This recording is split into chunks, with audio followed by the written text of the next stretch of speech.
Shmangja e substancave, sigurisht. Shmangja e pajisjeve smart në kohën pranë gjumin shumë e rëndësishme. Shmangja e të ngrënit,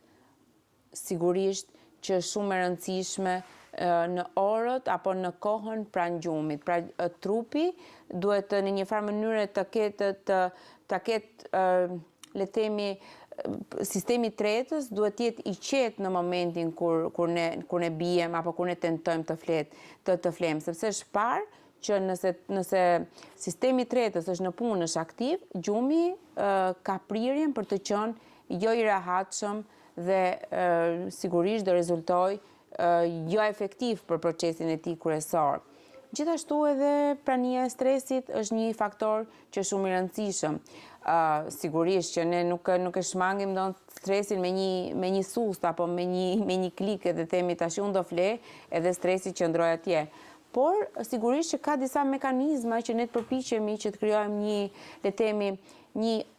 atmosferë personale të qetë, që sigurisht është për secilin është e ndryshme, por të mundohemi ta fusim veten në një të menduar, në një qetësi, pra të shmangim të menduarin intensiv, të shmangim të qenit i pranishëm në ato ngjarje që na stresojnë, aq sa mundemi të mundohemi që t'i shmangim këto ngjarje nga të menduarit, nga të diskutuarit pranë orarit të gjumit, në mënyrë që ta lëmë trurin në një gjendje të qetë, sepse shpeshherë është parë që një diskutim aktiv, energjik para gjumit, të shumë persona mund ta lidhin me probleme në gjumë, sigurisht që po. Pra të shmangim debate,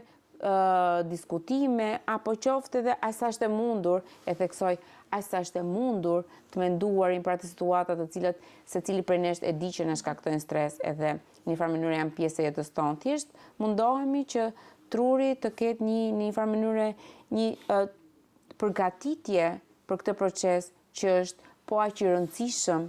sa edhe proceset e tjera të ditës. Se duket sikur gjumi është pasiv. Në fakt, nëse ne duam të jemi aktiv në pjesën tonë aktive, nëse ne duam të jemi aktiv në pjesën tonë të ditës, të gjithçka që ne bëjmë, është shumë e rëndësishme dhe është e domosdoshme që të kemi